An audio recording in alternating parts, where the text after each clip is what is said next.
그래서 오늘 요한복음에 대해서 함께 나눠 보도록 할 텐데요. 순서를 먼저 말씀드리도록 하겠습니다. 순서는요.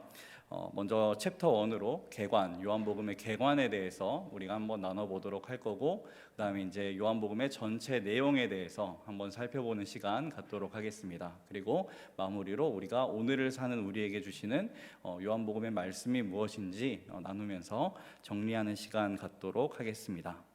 네, 첫 번째로 먼저 개관입니다. 개관인데요. 네 가지로 나눠서 살펴보려고 합니다. 첫 번째는 요한복음의 기록자가 누구인가, 그리고 기록자가 요한이라는 증거가 무엇인가, 그리고 요한복음의 기록 목적과 요한복음의 특징에 대해서 먼저 살펴보도록 하겠습니다.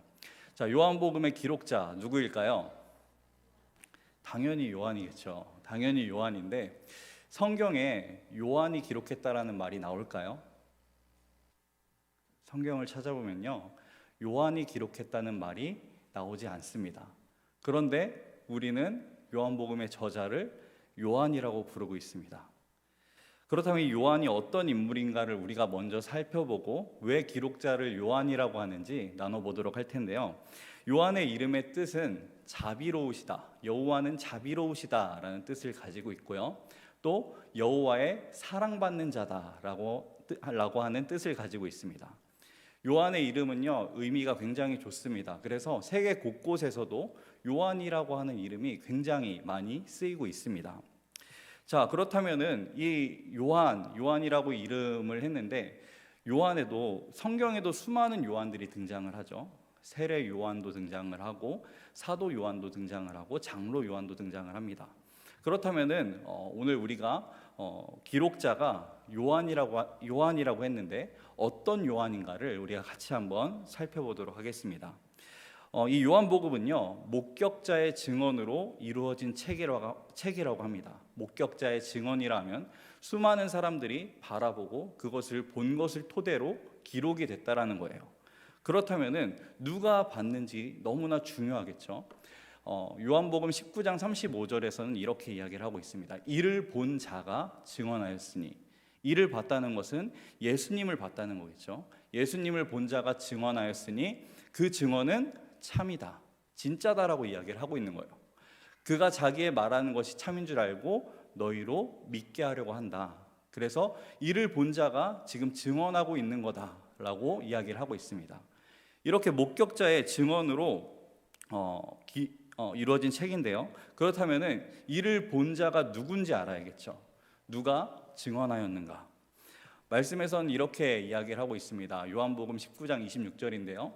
예수께서 자기의 어머니와 사랑하시는 제자가 곁에 있었다.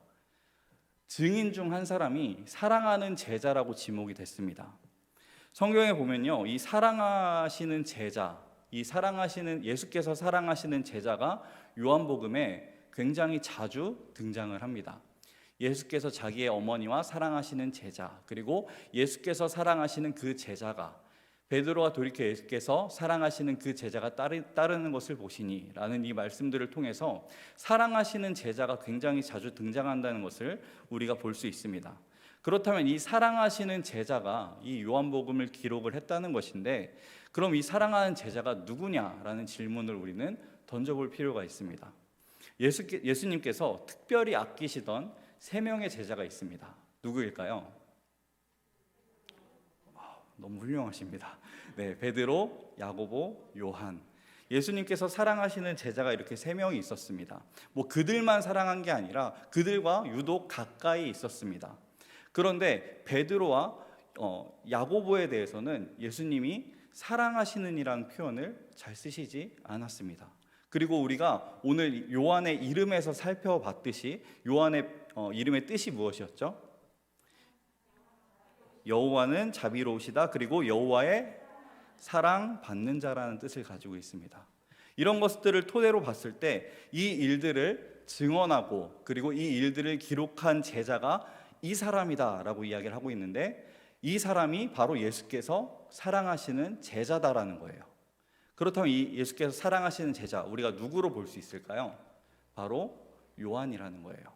이 일들을 증언하고 이 일들을 기록한 제자가 바로 요한이라는 것입니다. 이렇게 요한이 이제 요한복음을 기록했다라는 것을 우리가 살펴봤으면은 요한복음을 그러면은 왜 기록했는지 우리는 살펴볼 필요가 있습니다. 요한복음이 왜 기록되었을까요? 우리 성도님들 요한복음 하면은 가장 먼저 생각나는 말씀 구절 혹시 있으신가요? 요한복음 3장 16절 말씀. 아마 누구나 다 요한복음 3장 16절을 가장 먼저 떠올리실 거예요. 어린 아이에서부터 장년부까지 아마 이 요한복음 3장 16절은 너무나 중요하다고 생각을 해서 모두가 다 아마 외우고 있을 거예요. 성경 66권을 압축하면은 요한복음이 남는다 그래요. 그런데 이 요한복음을 또 압축하면은 요한복음 3장 16절이 남는다 그래요. 이 요한복음 3장 16절에서는 하나님이 세상을 이처럼 사랑하사 독생자를 주셨으니 이는 그를 믿는 자마다 멸망하지 않고 영생을 얻게 하려 하심이라 라고 말씀을 하고 있어요. 여기서 믿는 자마다 라는 단어가 굉장히 중요합니다. 요한복음에 보면요, 믿다, 믿는 자 이런 동사, 형용사 다 포함해서요, 믿다라고 하는 그 단어가 98번 등장합니다. 이 사용 빈도수가 굉장히 높다라는 거예요. 그래서 결국에 요한복음의 기록 목적은 우리를 믿게 하는 데 있다라는 겁니다.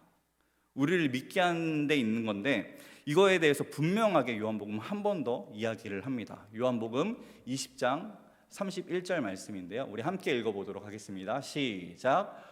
오직 이것을 기록함은 너희로 예수께서 하나님의 아들 그리스도이심을 믿게 하려 함이요 또 너희로 믿고 그 이름을 힘입어 생명을 얻게 하려 함이니라. 이 요한복음의 기록 목적에 대해서 요한은 분명하게 밝히고 있습니다. 우리로 믿게 하려는 것이다 라는 것을. 이렇게 우리가 요한복음을 볼 때 우리가 예수님을 알고 예수님을 믿게 하려고 한다라는 것을 분명히 알고 우리는 요한복음을 읽을 수 있어야 합니다. 그렇다면 이 요한복음을 읽을 때 요한복음의 특징에 대해서도 우리는 잘 생각하고 읽을 수 있어야 합니다. 아까 요한복음 3장 16절 말씀을 잠깐 소개한 것처럼요, 어린 아이에서부터 장년에 이르기까지 누구나 쉽게 접근할 수 있는 말씀이에요. 그래서 이 요한복음은 어린 아이가 헤엄칠 수 있을 만큼 안전한 책이다라는 겁니다. 그런데 그렇다고 해서 요한복음이 정말 쉬운 책이냐? 그렇지는 않습니다. 저도 이 강의를 준비하면서 요한복음에 대해서 계속 더 연구를 하고 생각하고 찾아보고 했는데 정말 많은 자료들이 나왔어요. 이것들을 어떻게 압축해서 성도님들과 나누지? 이거 나누다가 2시간, 3시간 할 것 같은데 하면은 우리 성도님들 굉장히 부담스러울 거고, 네, 이런 고민들이 많아서 이걸 굉장히 압축해서 강의를 준비하게 되었는데, 그래서 코끼리도 익사할 만큼 깊이가 있는 책이라는 거예요. 내용이 굉장히 방대하고 우리가 이해하기에는 좀 더 어려울 수도 있는 그런 깊은 내용을 다루고 있는 그런 책이 바로 요한복음이라는 겁니다. 이 요한복음의 특징으로는 또 다른 특징이 있는데, 마태복음, 마가복음, 누가복음을 통틀어서 우리는 공관복음이라고 이야기를 합니다. 그런데 똑같은 복음서인데 유독 요한복음만 따로 분류해서 이야기를 합니다. 마태, 마가, 누가는요, 같은 관점으로 예수님에 대해서 기록을 하고 있습니다. 그런데 요한복음은 약 90%가 이 공관복음의 내용과 겹치지가 않는다라는 거예요. 그래서 공통된 관점으로 보고 있지 않기 때문에 이 세 가지 복음서는 공관복음이라고 이야기를 하지만 이 요한복음은 공관복음 안에 포함되지 않는다라는 겁니다. 그렇다면은 왜 이 90%의 내용이 다른 복음서들과 요한복음은 왜 다를까요? 마태, 마가, 누가가 염두에 두었던 독자층과는 확연히 달랐다라는 것입니다. 마태, 마가, 누가는요, 믿지 않는 자들에게 복음을 전하려고 했던 거고요. 요한복음은요, 예수 그리스도에 대해서 이미 알고 있는 교회 사람들에게 예수 그리스도가 누구인가를 더 정확하게, 더 명확하게 설명하기 위해서 요한복음을 기록했다라는 것입니다. 그래서 이 공관복음과 요한복음의 차이점을 보게 되면은 공관복음은 예수님 사역에 초점을 두고 있습니다. 마태, 마가, 누가복음은 예수님 사역에 초점을 두고 있다면 이 요한복음은요, 예수님 자체에 초점을 두고 있습니다. 예수님이 누구신가, 예수님 어떤 분이신가에 대해서 초점을 두고 있다는 것입니다. 그래서 이 요한복음은 아까도 이야기했듯이 코끼리가 익사할 만큼 깊이가 있는 책인데 교리적으로 굉장히 풍성하다는 것입니다. 예수님의 신성에 대해서 이야기를 하고 있고요. 거듭남의 필요성에 대해서 분명히 이야기를 하고 있고, 타인을 사랑하는 것에 대한 중요성, 그리고 예수님을 믿는 것에 대한 중요성에 대해서 이야기를 하고 있습니다. 이렇게 예수님에 대해서 굉장히 깊이 있게 우리로서 생각을 하게 하고 우리에게 전하고 있는 것이 바로 요한복음입니다. 그렇다면 오늘 이 요한복음에 대해서 우리가 전체 깊이 있게 다 살펴보진 못하겠지만 겉핥기식으로 이렇게 전체적인 내용을 한번 살펴보는 시간 갖도록 하겠습니다. 먼저 전반부와 그리고 후반부로 우리가 구분을 할 수가 있는데요. 전반부는 요한복음 1장부터 12장까지의 내용입니다. 1장은 서론으로 시작을 하고 있고요.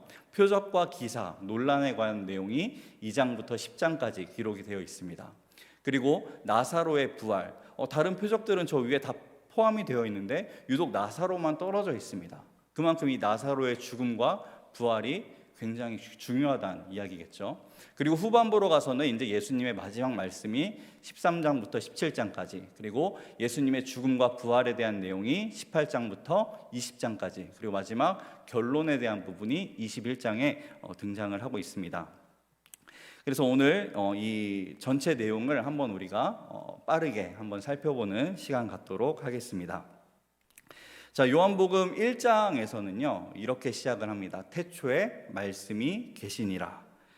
하나님의 말씀을 만물을 창조하신 창세기 1장과 같이 비교해서 시작할 수 있게 우리에게 보여주고 있습니다. 요한복음 1장 1절 말씀을 우리가 열어보게 되면요, 자연스럽게 창세기 1장 1절이 떠오르게 됩니다. 태초에 말씀이 계시니라. 태초에 하나님이 천지를 창조하시니라. 굉장히 연관성 있게 우리에게 보여주고 있습니다. 자, 이렇게 두 가지를 연관해서 보여주는 이유는 말이라는 것은 그 사람의 생각과 의지를 구현해내는 것입니다. 창세기 1장에서 나타난 하나님을 요한복음에서는 말씀이라고 표현을 하면서 하나님의 말씀이 우리에게 실현되고 있다는 것을 우리에게 보여주고 있는 것입니다. 그렇게 말씀이 육신이 되어서 우리에게 거한다라고 이야기를 하고 있죠. 하나님이 말씀으로 만물을 창조하셨는데 그 말씀이 육신이 되어서 우리에게 눈으로 보여지는 무엇인가가 되어서 우리에게 나타났다라고 이야기를 하고 있습니다. 그렇게 말씀은 하나님과 함께 계셨다고 이야기하면서 그 말씀이 곧 하나님이신데 그 말씀이 우리에게 왔다라고 표현을 하면서 말씀이 하나님께서 우리에게 가까이 왔다라는 것을 말씀하고 있는 것입니다. 그리고 이 말씀이 육신이 됐다라는 이 말은요, 말씀을 통해서 인간이 창조되게 됩니다. 최초의 인간 누구죠? 바로 아담입니다. 최초의 인간이 하나님의 말씀으로 창조되게 되었는데 그 말씀이신 하나님께서 직접 말씀 가운데 말씀이 육신이 되어서 우리에게 오셨다라는 거예요. 이 창세기에 등장하는 아담과 요한복음에 등장하는 예수님을 우리가 같이 연관해서 생각해 보게 지금 요한은 그렇게 기록을 하고 있습니다. 이렇게 요한복음 1장 1절부터 8절까지는 서론으로서 하나님이 어떤 분이신가, 하나님이 우리에게 임한 하나님이 어떤 분이신가를 먼저 설명을 하고 있습니다. 우리 가운데 오신 그 예수님에 대해서 이야기를 하고 있는 것이죠. 자, 어떻게 이야기를 하고 있냐? 유일하신 참 하나님은 성부이자 성자이시다. 하나님은 성부 하나님이시고 또 성자 예수님이시다라는 것을 분명히 이야기를 하고 있습니다. 그리고 성자 예수님은 인간이 되셔서 우리에게 찾아오셨다. 우리에게 찾아오셔서 성부이신 하나님을 우리 가운데 드러내 보이셨다라는 게 바로 요한복음 1장 1절부터 18절까지의 말씀의 핵심 내용입니다. 자, 그렇다면은 이후 요한복음 1장 19절부터 51절까지는 세례 요한과 이제 예수님에 관한 이야기입니다. 세례 요한 누구죠? 이 요한복음의 기록자가 아닙니다. 이거를 헷갈려 하시는 분들이 계시더라고요. 네, 세례 요한은 요한복음의 기록자가 아닙니다. 세례 요한은 마지막 선지자로 불리기도 하고요. 또 광야에 외치는 자의 소리라는 별명을 가지고 있습니다. 그리고 주님의 길을 예비했던 인물입니다. 이 땅 가운데 오실 그 예수님을 예언하고 또 오신 예수님을 맞이했던 인물이 바로 세례 요한입니다.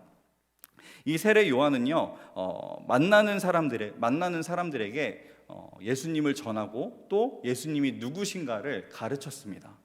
그리고 많은 사람들을 예수님에게로 인도하고 예수님의 제자가 되게 했던 그 인물이 바로 세례 요한입니다. 이 세례 요한이 요한복음 1장 19절부터 51절까지의 그 내용 중에서 예수님에 대해서 여러 가지 단어를 사용하면서 이야기를 합니다. 예수님에 대해서 칭호를 이제 붙이게 되는데 7가지 칭호를 붙입니다. 하나님의 어린 양, 하나님의 아들, 이스라엘의 왕, 인자, 랍비, 메시아, 나사렛 예수, 이렇게 7가지의 예수님의 별명을 붙였습니다. 요한복음 구성을 이제 우리가 계속 살펴보게 될 텐데요. 살펴볼 때마다 이 7이라고 하는 숫자가 굉장히 중요합니다. 요한복음의 구성에서 이 7이라고 하는 숫자는 굉장히 자주 등장을 하게 되는데, 성경에서 이 7이라고 하는 숫자는 완전수입니다. 완벽한 숫자라는 거예요. 그거를 염두에 두고 요한은 기록을 했다라는 것입니다. 그래서 세례 요한이 예수님에 대해서 이렇게 설명을 했을 때 결론적으로 하고자 했던 이야기가 무엇인가 하면은, 완전하신 하나님이시며, 예수님은 완전하신 하나님이시며 완전한 인간이시다.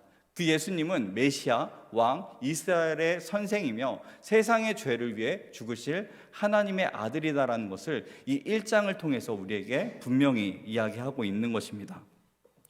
이어서 이제 2장으로 넘어가게 되면은 2장부터 12장까지가 이제 예수님에 대한 소개가 이루어집니다. 여러 가지 표적들과 예수님의 말씀들을 통해서 예수님에 대한 소개가 이루어지는데, 2장 전반부에서는 이제 예수님의 첫 번째 표적이 등장을 하게 됩니다. 잘 알고 계시죠? 무엇이죠? 바로 물이 포도주가 된 사건입니다.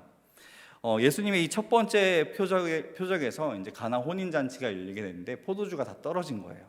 다 떨어져서 예수님이 표적을 통해서 물이 포도주로 변하게 하는 그 일이 일어나게 됩니다. 그때 이 연회장이 이렇게 이야기를 하게 돼요. 이 연회를 주최한 그 주최자가 가장 좋은 포도주를 남겨두었다. 우리를 위해서 이 포도주를 아껴두었구나라고 이야기를 합니다.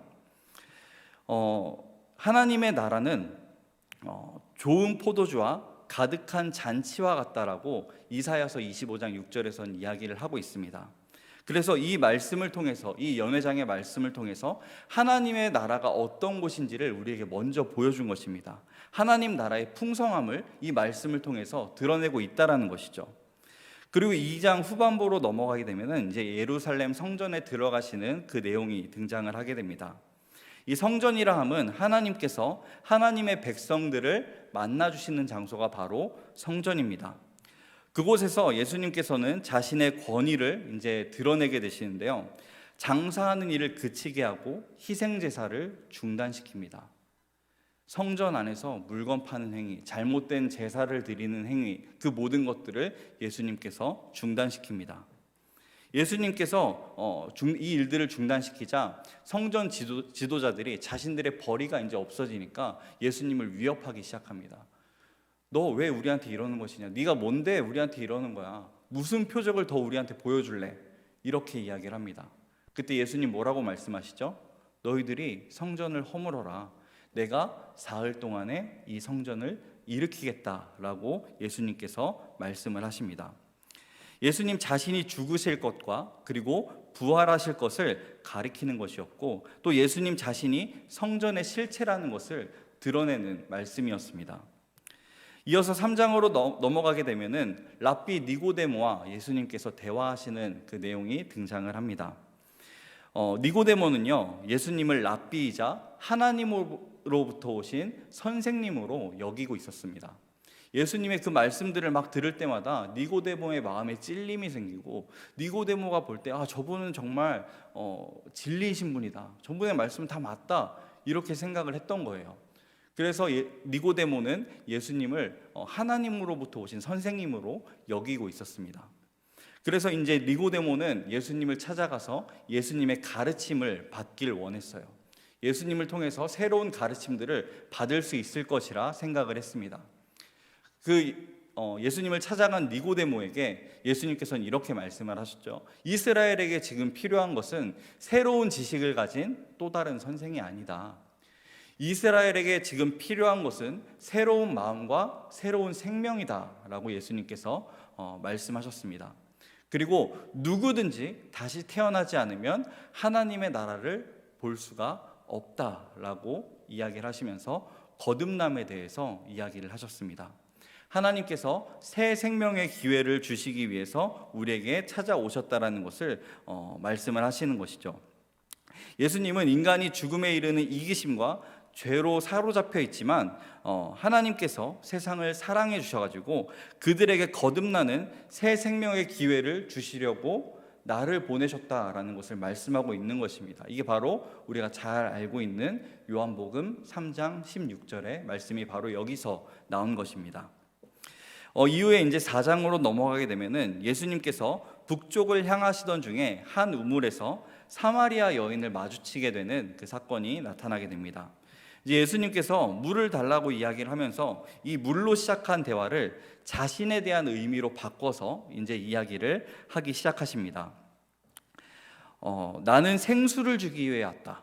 그리고 내가 주는 물은 영원한 생명을 주는 그 물이 되게 될 것이다 라고 예수님께서 이야기를 하십니다. 이 말의 의미는 하나님이 주시는 그 영원한 사랑으로 우리가 충만하게 되어질 것이고 이 사랑은 결코 일시적이지 않으며 우리에게 영원한 사랑이 될 것이다 라고 말씀을 하고 계신 것입니다. 그리고 이후로 이제 5장으로 넘어가서 5장부터 10장까지는 예수님께서 이제 다른 사역들을 시작하시면서 다른 이야기로 요한이 주제를 넘깁니다. 네 가지 유대의 절기 혹은 유대인들이 신성하게 여기는 날에 일어난 일에 대해서 요한은 기록을 하고 있습니다. 그리고 예수님께서는 각 절기의 의미를 통해서 자신에 관해서 선언을 하고 있습니다. 먼저 5장에 나오는 안식일 논쟁입니다. 안식일에 예수님께서 중풍병자를 고치셨습니다. 이 중풍병자를 고치는 그 모습을 보고 유대 지도자들과 논쟁이 일어나게 됩니다.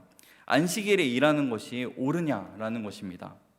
그거에 대해서 예수님께서 이렇게 말씀을 하시죠. 내 아버지께서 안식일에도 오늘도 일하고 계시니 나도 일한다. 5장 17절 말씀입니다. 이렇게 예수님이 말씀하시자 유대 지도자들은 예수님이 하나님을 아버지라 부르고 또 자신을 하나님과 동등하게 여기고 있네 라고 생각을 합니다. 그래서 안 되겠다. 얘는 지금 우리 하나님에 대한 신성 모독을 하고 있다라고 생각을 하면서 예수님을 죽이고자 생각을 이때부터 하기 시작합니다. 그리고 6장으로 넘어가서 이제 유월절에 있었던 일입니다. 출애굽을 기억하면서 양고기와 빵과 포도주를 먹는 유대인들에게 있어서 가장 상징적이며 중요한 절기가 바로 이 유월절이었습니다. 이날에 예수님께서는 수천 명을 먹이시는 기적을 보여주게 되십니다. 그 결과로 많은 사람들이 예수님을 쫓아다닙니다. 예수님을 쫓아다니면서 더 많은 떡을 요구하게 되고 더 많은 물고기들을 요구하게 됩니다. 그렇게 예수님을 따르는 무리들에게 예수님께서 한마디를 하십니다. 뭐라고 하셨냐? 내가 바로 생명의 떡이다. 너희들에게 더 이상 물질의 떡, 물질의 물고기, 너희들 이것만 원하지 말고 내가 바로 생명의 떡이다.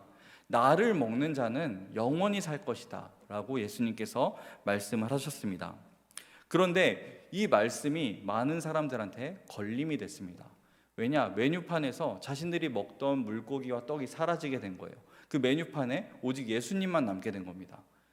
그것들 안 주는데 날 따를 거야? 라고 물어봤을 때 이 많은 사람들이 예수님을 등지고 떠나가게 됩니다. 이들에게 필요했던 것은 예수님이 아니라 지금 당장 먹고 살 문제들이었던 것이죠. 그래서 예수님을 떠나가게 됩니다. 수많은 사람들 뿐만 아니라 당시에 예수님을 쫓았던 제자들까지도 예수님을 등지고 떠나가게 됩니다. 이어서 7장부터 10장 전반절에 걸쳐서는 초막절 동안 예루살렘에서 일어난 이야기들을 소개를 하고 있습니다. 초막절은 이스라엘이 광야를 지날 때 구름기둥과 불기둥으로 인도를 하시며 사막에서 물을 공급하셨던 하나님을 기억하는 절기입니다. 예수님께서 성전 뜰에 서서 누구든지 목마르거든 내게로 와서 마시라 라고 말씀을 하십니다. 그리고 8장으로 가서는 나는 세상의 빛이다 라고 본인을 명확하게 소개를 하십니다. 이 선언은 자신이 바로 빛이신 그 하나님의 임재고, 그리고 하나님의 백성을 살리는 선물이라는 그 의미를 가지고 예수님께서 말씀을 하신 것입니다. 예수님께서 이 주장을 하실 때 어떤 이들은 이분을 믿고 따라야겠다, 이분이 정말 진리구나, 이분만 믿고 따라야지 라고 생각하는 사람들이 있었던 반면, 또 일부는 뭐야, 자기가 뭔데 하나님의 아들이라 그래, 자기가 뭔데 하나님과 동일시 여겨, 이러면서 불쾌해하기도 하고, 또 어떤 사람들은 예수님을 거만하다라고 생각을 하면서 예수님을 죽이려고 합니다. 지금 이 문장의 구조를 우리가 계속 살펴보면요, 예수님 말씀하시고 수많은 사람들이 예수님을 따르거나 떠나고 또 예수님을 죽이려고 모의하는 내용들의 반복입니다. 이것들을 잘 생각하면서 우리가 말씀을 계속 이어나갔으면 좋겠습니다. 10장 후반절에 가서는 이제 봉헌이라고 하는 의미의 한우카, 수전절 동안 일어난 이야기입니다. 유다 마카비가 성전에서 우상들을 제거하고 다시 거룩하게 구별하여서 봉헌한 일을 기념하는 절기가 바로 수전절인데요. 예수님은 성전에 들어가셔서 자신은 하나님이 거룩하게 구별하신 자이며 하나님의 임재가 거하시는 참된 성전이고 자신과 아버지는 하나다라는 그 말씀을 하십니다. 이 이야기를 들은 유대 지도자들, 그리고 예루살렘 지도자들이 예수님을 죽일 계획을 세우려고 합니다. 그동안 참아왔는데 더 이상은 안 되겠다, 이제 진짜 죽여야겠다 라고 생각을 하면서 구체적인 계획을 세웁니다. 그래서 예수님께서는 이 일을 아시고 미리 예루살렘을 떠나시게 됩니다. 이렇게 예루살렘을 떠난 예수님께서 이제 마지막 갈등 절정에 이르는 마지막 이제 표적을 또 보여주시는 그 사건에 이르게 되는데요. 바로 나사로를 살리신 사건입니다. 아까 나사로를 살린 사건에 대해서는 따로 이렇게 빼놨다라고 말씀을 드렸는데요. 왜 빼놨는지 우리 같이 한번 살펴보도록 하겠습니다. 예수님은 사랑하는 친구 나사로가 병들었다라고 하는 그 소식을 듣게 됩니다. 그래서 나사로의 가족은 예루살렘 근처에 살고 있었는데 그 예수님께서 오시면은 우리 나사로가 병 고침을 받을 겁니다 라고 이야기를 하면서 예수님을 초청을 합니다. 이 나사로의 가족이 예루살렘 근처에서 살고 있었어요. 방금 전까지 예루살렘에서 어떤 일들이 있었죠? 예수님이 여러 가지 표적을 보여주시고 그리고 유대 지도자들, 예루살렘 지도자들이 이제 본격적으로 예수님을 죽일 계획을 짜고 있었어요. 예수님에게 있어서 지금 예루살렘은 굉장히 위험한 장소입니다. 위험한 장소이 죽음이 도사리고 있는 그런 곳인데, 그곳에 가지 않는다면, 나사로를 살리러 그곳에 가지 않는다면 예수님은 목숨을 보존하실 수 있었습니다. 그럼에도 불구하고 예수님은 나사로를 사랑하셔서 나사로의 집으로 향하시게 됩니다. 그래서 그가 죽었다는 말에 그를 살리기 위해 가셔서 자신의 죽음을 무릅쓰고 나사로의 무덤에 가서 나사로를 다시 살리시게 됩니다. 이 놀라운 표적에 대한 소식은 당연히 예루살렘에 퍼지게 되었고, 예수님이 예상하신 대로 이 소식을 들은 예루살렘 지도자들은 예수님을 죽이려고 이제 본격적으로 움직이기 시작합니다.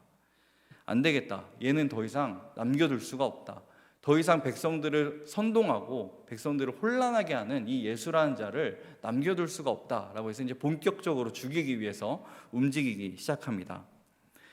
자, 이제 예수님께서는 지도자들에게 환영받지 못하는 그 이스라엘 왕으로서 다시 예루살렘에 들어가는 모습이 12장에 나옴으로써 말씀이 마무리가 됩니다. 이렇게 요한복음 전반부가 마무리가 되는데, 예수님께서 친구를 위해 목숨을 내려놓으신 그 사랑의 이야기로 요한복음 전반부가 마무리되고 있습니다. 이 이후에 이제 예수님의 죽음과 부활에 대해서 우리가 살펴볼 텐데요.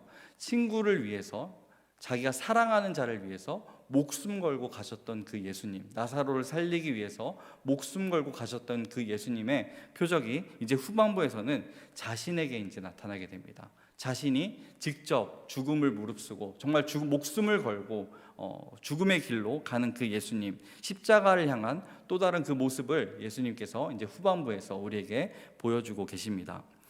후반부는 13장부터 21장까지의 말씀인데요. 13장부터 17장은 마지막 밤에 예수님이 이제 자신의 죽음 자신의 임박한 죽음에 대해서 제자들을 준비시키는 마지막 말씀에 초점을 먼저 맞추고 있습니다. 그래서 우리가 먼저 13장 말씀을 살펴볼 텐데요. 13장에서는 예수님은 종과 같이 무릎을 꿇고 앉아서 제자들의 더러운 발을 씻겨주는 그 장면이 등장을 하게 됩니다. 유대 문화에 있어서 이거는 굉장히 충격적인 일이었습니다. 선생이 제자들에게 결코 하지 않는 일을 지금 선생이 제자들에게 하고 있는 것입니다. 예수님께서는 이것이 예수님 삶 전체의 목적을 상징하고 있다라고 제자들에게 가르치십니다. 어떤 목적이냐? 이 제자들의 발을 씻기신 것은 하나님의 본성인 자기 희생의 사랑을 내가 너희들에게 직접 보여준다. 그리고 내가 곧 내가 이제 종이 되어서 세상의 죄를 위해 내가 희생할 것이다. 제자들에게 희생하는 그 모습을 통해서 세상을 위해 희생하실 그 예수님의 모습을 먼저 제자들에게 보여주신 것입니다. 이 행동은 어디로 이어지게 되냐? 내가 너희를 사랑한 것 같이 너희도 서로 사랑하라는 그 말씀으로 이어지게 됩니다. 이 관대한 사랑의 행위가 예수님을 따르는 자들의 특징이 되어야 된다라고 예수님께서는 말씀을 하십니다. 예수님을 따르는 자들의 특징, 내가 너희를 사랑한 것 같이 너희도 서로 사랑하라. 이 특징을 통해서 예수님이 누구시며 또 이를 통해서 하나님이 누구신지 보게 될 거라는 것입니다. 내가 너희를 사랑한 것 같이 너희도 서로 사랑하게 되면은 그 사람들이 그 사랑을 받음으로써 내가 누군지 알게 될 것이고, 그리고 그 모습을 통하여서 하나님이 누군지 그들이 보게 될 것이다 라고 예수님께서 말씀을 하신 것이죠. 그리고 14장부터 17장은 예수님의 말씀과 기도로 이어지게 됩니다. 몇 개의 반복되는 주제들을 통해서 이야기 전체가 통일되고 있다는 것을 우리가 살펴볼 수가 있는데요. 예수님께서는 계속 떠날 것을 말씀하시며 슬퍼하는 제자들을 향해서 그것이 최선이다라고 말씀을 하십니다. 먼저 보혜사 성령을 보내시기 위해 떠날 것을 말씀을 하십니다. 육신이신 예수님은 때와 장소에 그 시간과 상황에 구애를 받으셨습니다. 그러나 성령이 오시면 때와 장소를 초월하게 될 것이다. 때와 장소를 초월하게 될 것이고 우리 안에 거하실 수 있게 되어서 성령이 여러 가지 일들을 우리를 통해서 하게 될 것이다 라고 예수님께서 말씀을 하셨습니다. 그리고 한 분이신 하나님은 사랑으로 연합하는 관계다 라고 이야기를 하셨습니다.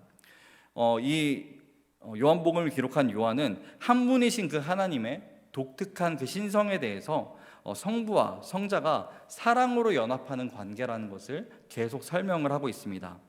그리고 예수님은 성령이 바로 인격적인 사랑이고 또 하나님의 백성들 가운데 거하고 하나님의 나라의 백성들을 성부와 성자의 사랑 안으로 인도하게 될 것이다. 그렇기 때문에 곧 성부, 성자, 성령 하나님은 한 분이시다라는 것을 우리에게 분명히 가르치고 있죠. 성경 어디에도 삼위일체라고 하는 단어는 등장하지 않습니다. 그러나 우리가 이런 말씀들을 통하여서 삼위일체 하나님이 어떤 분이신가를 한번 생각해 볼 수가 있다는 것이죠. 또한 예수님을 따르는 자들은 하나님의 사랑 안에 거하는 자들이다라는 것을 말씀하고 있습니다. 예수님은 예수님을 따르는 자들은 마치 포도나무에 가지가 붙어 있듯이 하나님의 사랑 안에 거하는 자들이다라고 말씀을 하심으로써 하나님의 인격적인 사랑이 어떻게 개인의 삶에 스며들며 하나님 나라의 백성들을 치유하시고 또 변화시키며 새롭게 하실 수 있는지 설명을 하고 계십니다. 나는 포도나무다 라고 말씀을 하시며 내가 너희 안에 너희가 내 안에 거하면은 열매를 많이 맺는다 라고 말씀을 이어가시죠. 그리고 예수님을 따르는 자들은 성령의 권능을 입어서 사명을 감당하게 될 것이다 라고 말씀을 하셨습니다. 급진적인 섬김을 통하여서 이웃사랑의 그 큰 계명을 이루게 될 것이고 진리를 증거하는 사명을 감당하게 될 것이다 라고 예수님께서는 말씀을 하셨습니다. 인간이 서로에게 행하는 이기적인 죄악을 드러내게 될 것이고 지적하면서 하나님이 세상을 사랑하셔서 예수님을 통해서 구원을 이루셨다라고 하는 그 진리를 너희들이 이제 선포하게 될 것이다 라고 예수님께서 말씀하신 것입니다. 그리고 마지막 다섯 번째로 예수님은 유대 지도자들이 예수님을 핍박했듯이 예수님을 따르는 자들도 반대와 핍박에 부딪힐 것이다 라고 말씀을 하십니다. 그러나 거기서 너희들이 핍박을 받고 너희들 힘들 거야 라고 그냥 그 말씀으로 끝낸 것이 아니라 그들에게 담대하라 라고 이야기를 하십니다. 너희들이 세상으로 핍박받지만 그러나 담대하라, 내가 세상을 이겼노라 라고 예수님께서 분명하게 말씀하십니다. 예수님께서 그런 말씀하신 이 승리의 의미가 무엇일까요? 예수님께서 직접 설명하고 계시진 않지만 18장부터 20장에 예수님께서 의미하신 승리가 어떤 모습인지 우리에게 보여주고 있습니다. 이후에 이제 18장부터 시작해서 20장까지 한번 예수님께서 말씀하신 그 승리의 의미가 무엇인지 우리가 한번 살펴보도록 하겠습니다. 18장 이제 전반부에는요, 이제 붙잡히시는 예수님의 모습이 등장을 합니다. 예수님과 제자들이 있는 곳에 군인들이 이제 등장을 하게 됩니다. 예수님을 잡기 위해서 등장을 한 거죠. 예수님을 잡기 위해 이제 군인들이 등장을 했는데 그 군인들 중에서 한 사람이 묻습니다. 예수님과 제자들에게 물어봅니다. 너희 중에 누가 예수냐라고 물어봅니다. 그때 예수님이 나다라고 하면서 본인을 직접 드러내십니다. 이 예수님에 대한 요한의 핵심 주장을 강조하고 있는 모습인데요. 무슨 말이냐면요, 아까도 맨 처음에 설명을 했듯이 요한복음은요, 예수님의 사역을 초점에 맞추고 있는 것이 아니라 예수님에 대해서 초점을 맞추고 있다라고 말씀을 드렸습니다. 그래서 예수님이 어떤 분이신가를 요한은 계속 드러내야 되는데 요한복음 전체에 걸쳐서 예수님이 어떤 분이신가를 계속 드러내고 있었습니다. 그 드러내는 예수님에 대해서 이제 지금 나누도록 할 텐데요. 요한복음 9조에서 7이라고 하는 숫자가 굉장히 의미 있는 숫자다라고 이야기를 했죠. 예수님에 대해서 요한이 어떻게 서술을 하고 있냐? 나는 뭐뭐다라고 하면서 서술을 하고 있습니다. 헬라어로 에고 에이미라고 이야기를 하는데요. 나는 뭐뭐다라고 얘기를 하면서 이 출애굽기 3장에 나오는 하나님의 그 모습을 생각하게 합니다. 출애굽기 3장에 모세에게 소명을 줄 때 하나님께서 등장을 하시는데 하나님께서 모세에게 나는 스스로 있는 자다라고 하면서 등장을 하십니다. 그거를 연관할 수 있게끔 요한복음에서는 나는 뭐뭐다라고 하면서 등장을 하는데 예수님께서 같은 방식으로 나는 생명의 떡이다, 나는 세상의 빛이다, 나는 양의 문이다, 나는 선한 목자다, 나는 부활이요 생명이다, 나는 길이요 진리요 생명이다, 나는 포도나무다, 이렇게 이야기를 하고 있습니다. 7가지 완전한 숫자를 통하여서 나는 완전한 자다라는 것을, 나는 스스로 있는 그 하나님이다라는 것을 사도 요한은 이 기록을 함으로써 예수님에 대해서 분명히 이야기를 하고 있습니다. 그리고 예수님께서 이 외에도 나다, 그냥 이제 어떤 의미가 아니라 나다, 방금 전에 그 군인에게 이야기했던 것처럼 나다라고 하면서 단호하게 표현한 말씀 또한 7가지로 성경에 등장을 하고 있습니다. 그래서 예수님께서 이렇게 붙잡히시는 상황 가운데서 본인을 분명하게 드러내시는데 예수님이 곧 하나님이시라면은 붙잡히시는 것이 아니라 그곳에서 승리를 이루셨어야 되는데 역설적으로도 예수님께서는 붙잡히시는 상황으로 가게 됩니다. 이 상황은 굉장히 역설적입니다. 예수님이 이제 자신의 언약적 이름을 드러내시고 하나님의 능력과 승리를 이제 선포하시고 나타내셨는데 그 순간이, 완벽한 그 하나님을 드러내는 순간이 자기의 생명을 내어줘야 되는 그 순간이 되었던 것입니다. 그래서 이제 그 후반부로 넘어가게 되면은 예수님이 구약의 하나님의 말씀 그 자체고 하나님의 말씀 인격화된 것으로 분명하게 보여주고 있는데 그 순간이 바로 예수님이 자신의 생명을 내어주는 순간이었다는 거죠. 그래서 18장 후반부터 이제 19장까지는 십자가에 달리신 예수님에 대해서 이야기를 하고 있습니다. 예수님께서는 하나님의 아들이자 이스라엘의 왕이라고 주장했다는 이유로, 그리고 백성들을 선동했다라는 이유로 이제 재판을 받으십니다. 먼저는 대제사장 그리고 빌라도에게 이제 재판을 받게 되는데 빌라도는 누구든 자기가 왕이라고 하는 주장하는 이들을 그냥 둘 수가 없었습니다. 그런 빌라도에게 예수님께서는 내 나라는 이 세상에 속한 것이 아니다라고 말씀을 하십니다. 나는 분명한 이스라엘의 왕, 유대인의 왕, 하나님 나라의 왕인데 나는 이 세상에 속한 것이, 내 나라는 이 세상에 속한 것이 아니야 라고 이렇게 분명하게 말씀을 하셨습니다. 이게 무슨 말이냐면 하나님의 나라는 이 세상을 위한 것이지만 그 가치는 이 세상에 속한 것이 결코 아니다라는 것입니다. 세상에는 힘의 원리에 의해서, 권력에 의해서 움직이지만 하나님 나라는 오직 하나님의 주권 아래, 하나님의 통치 아래, 하나님의 말씀이 절대적인 권력을 가지고 있고 절대적인 힘을 가지고 있는 그 통치 아래 우리가 살아가게 된다라는 것을 말씀하고 있는 것입니다. 세상의 나라는 힘과 권력 있는 자들에 의해서 정의가 되지만 하나님의 나라는 오직 하나님 한 분, 하나님의 성품에 의해서 정의가 되고 십자가에 의해서, 그 핵심인 십자가에 의해서 나타나게 된다라는 것을 예수님께서는 분명하게 말씀하셨습니다. 이 십자가라는 것은 세상의 진정한 왕께서 자신을 죄악에 내어줌으로써 죄악을 이기신 곳이 바로 십자가고, 또 예수님이 자기를 내어준 사랑의 행위로 승리하신 곳이 바로 십자가의 자리입니다. 그리고 이 십자가의 자리에서 이제 20장으로 넘어가서는 부활의 자리로 옮겨가게 됩니다. 십자가의 고난을 받으시고 십자가에 죽임당하시는 그 자리가 19장의 말씀이라면 이제 20장으로 넘어가서는 부활하신 예수님에 대해서 말씀을 하고 있습니다. 예수님께서 이렇게 십자가에 죽으신 이후에 예수님의 시신은 무덤에 이제 안치가 되고 큰 돌로 봉인이 되게 됩니다. 그 주 첫날 이제 마리아와 다른 제자들이 그곳에 가보니까 돌이 치워진 채 예수님의 시신이 그곳에 없는 것을 발견하게 됩니다. 그런데 이 마리아 앞에 부활하신 예수님이 딱 등장을 하게 된 것이죠. 여기서 나타난 예수님의 부활은 요한복음의 이제 또 다른 7가지 표적, 7가지 양식과 또 이어지게 되는데, 요한복음의 7가지 표적이죠.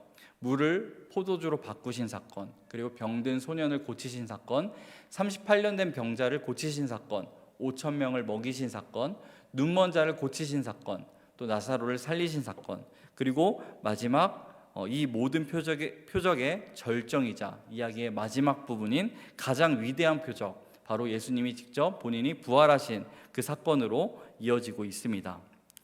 예수님은 죽음을 이기신 그 사랑으로 자신이 하나님의 아들이자 모든 생명의 주관자라는 것을 확증하셨습니다. 그리고 이후 부활하신 예수님께서는 모든 제자들에게 나타나서 약속하신 성령을 보내주심으로써 그들을 파송한다라고 말씀을 하시죠. 그리고 이어서 21장으로 넘어가서는 이제 이 책의 마지막 후기가 등장을 하게 됩니다. 고기를 잡고 있는 그 예수님의 제자들에게 예수님이 찾아가시죠. 그런데 이제자들은 예수님을 알아보지 못합니다. 세상에서 계속되는 그 예수님을 따르는 자들의 사명을 살펴볼 수가 있는데요. 몇몇 제자들이 고기를 잡으러 나섰으나 아무것도 잡지 못했을 때, 그때 예수님께서 등장을 하십니다. 예수님께서는 그런 제자들을 향해서 그물을 배 오른편에 던져라 라고 말씀을 하십니다. 제자들이 그 말씀에 순종을 하게 됐을 때 엄청난 양의 고기가 잡히게 됩니다. 그리고 그제서야 제자들은 예수님을 알아보게 되죠. 여기서 요한은 우리에게 예수님을 따르는 제자들의 모습이 어떠해야 되는지를 보여주고 있습니다. 예수님을 따르는 자들은 자신에게 주어진 일에 몰두하는 대신에 항상 그분의 말씀에 귀를 기울여야 된다는 것입니다. 그분의 말씀에 귀를 기울이시고 그분의 말씀에 순종할 때 가장 효과적으로 주어진 자리에서 사명을 감당할 수 있다는 것을 우리에게 보여주고 있습니다.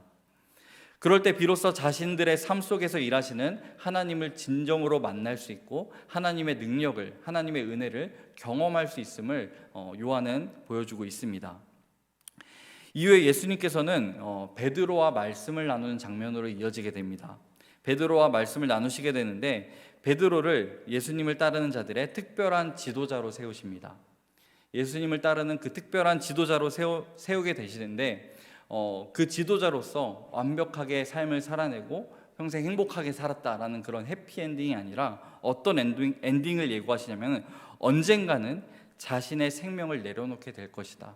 너도 내가 죽었던 것처럼, 너희들을 위해 죽었던 것처럼 세상을 사랑하는 그 마음으로 복음을 전하다가 너도 죽게 될 것이다 라고 예고를 하셨습니다. 자, 이렇게 베드로의 죽음까지 예고하시고 그럼 우리들도 너희들도 앞으로 이 사명을 감당하면서 복음을 위해서 생명 걸고 살다가 복음을 위해 죽어라 라고 하면서 말씀을 끝맺으시는 게 아니라 이와 대조적인 인물 한 사람을 더 언급하면서 책을 마무리하고 있습니다. 누군가 하면 바로 사랑하시는 제자 사도 요한에 대한 이야기로 말씀을 마무리하고 있습니다. 마지막 순간은 이 책의 저자인 그 예수님이 사랑하시던 제자 이 사도 요한을 조명을 하고 있는데요, 베드로와는 다르게 그의 역할은 오랜 세월을 살면서 오랜 세월을 살아가는 동안에 예수님의 증인이 되라고 말씀하십니다.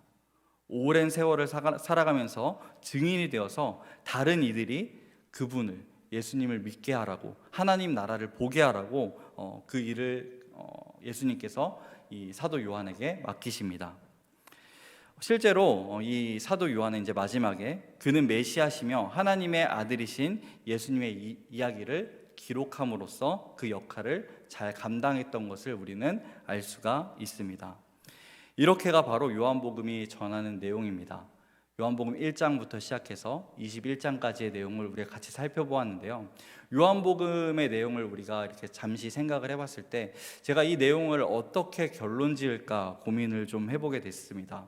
그래서 이 말씀을 전체를 나누면서 한 절 한 절 나누면서 은혜를 같이 나눈다면 너무 좋겠지만, 이 전체를 나누면서 어떤 은혜의 말씀으로 우리가 마무리를 하면 좋을까라고 생각을 해봤을 때, 오늘을 사는 우리 그리스도인들에게 요한복음 전체가 주는 메시지가 무엇인가를 우리가 같이 생각해 보면서 마무리했으면 좋겠다라는 생각이 드는데요, 먼저는 성령으로 거듭나야 된다는 것입니다. 요한복음 서두에 제가 말씀드렸던 것처럼 요한복음을 기록한 목적은 우리에게 하나님이 어떤 분이신지, 예수님이 어떤 분이신지 믿게 하려고 한다라고 이야기를 했습니다. 그래서 오직 예수 그리스도를 믿고 성령으로 거듭나야 한다. 오늘을 사는 우리 그리스도인이 성령으로 거듭나야 된다라는 그 메시지를 우리에게 주고 있습니다. 그리고 내가 너희를 사랑한 것 같이 너희도 서로 사랑하라. 이 메시지가 과연 교회 안에 있는 공동체에게만 해당되는 말씀일까요? 이건 당연한 겁니다. 교회 안에 있는 공동체를 서로 아껴주고 사랑하는 것, 이건 너무나 당연한 것입니다. 그런데 요한복음 내에서 보여주신 예수님의 사랑은 예수님의 제자들, 예수님과 함께했던 무리들에게만 국한되어 있지 않습니다. 예수님께서 사랑하신 대상은요, 온 세상입니다. 죄악된 세상을 사랑해 주셨습니다. 내가 너희를 사랑한 것 같이 너희도 서로 사랑하라는 이 말씀은요, 교회 안에서뿐만 아니라 교회 밖에서도 우리는 나타낼 수 있어야 합니다. 교회 밖에서 예수 그리스도를 나타내면서 우리로 하여금 예수님을 믿지 않는 자들이 우리를 통해서 예수 그리스도를 보게 하고 하나님 나라를 보게 하고 하나님께로 돌아오게 하는 그 역사를 우리의 삶을 통해서 이뤄내야 된다는 것이죠. 그래서 마지막인 삶에서 우리는 복음의 증인이 되어야 합니다. 사랑하는 성도 여러분, 모르겠어요. 어떻게 잘 정리가 됐는지는 잘 모르겠습니다. 그래도 하나님께서 각자에게 주시는 은혜가 있을 것이라고 생각이 들고요. 이 요한복음 말씀을 오늘 이렇게 짧게 나눈 걸로 끝내는 것이 아니라 삶 속에서 깊이 한 번 더 묵상하시고 또 연구하시면서 말씀을 가까이에서 그 요한복음을 통해서 나타나시는 그 예수님을 우리가 인격적으로 발견할 수 있었으면 좋겠습니다. 그 예수님을 보게 되고, 그래서 우리가 말씀을 통해서 성령으로 거듭나고 예수님께서 가르쳐 주신 이 가르침이 우리 삶 속에서 녹아져 내려서 삶에서 복음의 증인이 될 수 있는 저와 우리 성도님들의 삶이 되기를 예수님의 이름으로 축복합니다. 오늘 이 시간 함께 잠시 기도하고 마무리하는 시간 갖도록 할 텐데요.